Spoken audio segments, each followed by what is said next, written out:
नमस्कार मित्रों। आज मैं एक कथा लेकर के आया हूँ महाभारत के समय की। महाभारत के युद्ध में अर्जुन के रथ पर बैठे हनुमान जी कभी कभी खड़े होकर कौरवों की सेना की ओर घूर कर देखते तो उस समय कौरवों की सेना तूफान की गति से युद्ध भूमि को छोड़कर भाग जाती। हनुमान जी की दृष्टि का सामना करने का साहस किसी में नहीं था।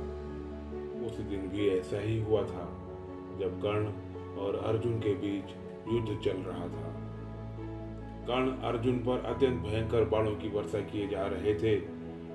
उनके बाणों की वर्षा से श्री कृष्ण जी को भी बाण लगते गए। अतः उनके बाण से श्री कृष्ण का कवच कटकर गिर पड़ा और उनके सुकुमार अंगों पर बाण लगने लगे। रथ की छत पर बैठे पवन पुत्र हनुमान जी एक टक नीचे अपने इन आराध्य की ओर ही देखे जा रहे थे। श्री कृष्ण कवचहीन हो गए थे। उनके श्रीअंग पर कर्ण निरंतर बाण मारता ही जा रहा था। हनुमान जी से यह सहन नहीं हुआ। अकस्मात वे उग्रतर गर्जना करके दोनों हाथ उठाकर कर्ण को मार देने के लिए उठ खड़े हुए। हनुमान जी की भयंकर गर्जना से ऐसा लगा मानो ब्रह्मांड फट गया हो। कौरव सेना तो पहले ही भाग चुकी थी।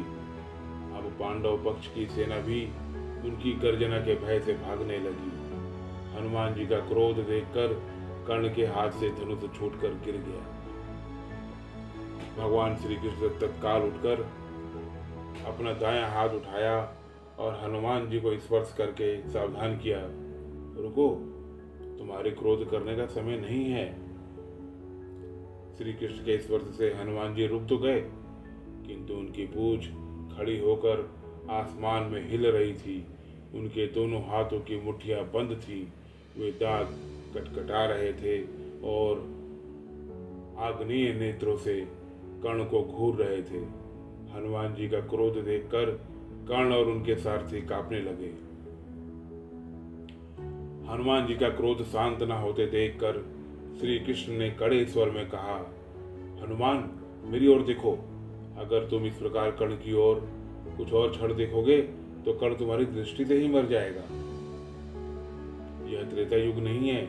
तुम्हारे पराक्रम को तो दूर, तुम्हारे तेज को भी यहाँ कोई सह नहीं सकता। तुमको मैंने इस युद्ध में शांत रहकर बैठने को कहा है। फिर हनुमान जी अपने आराध्य देव की ओर नीचे देखकर शांत होकर बैठ गए। जय हनुमान, जय श्री राम।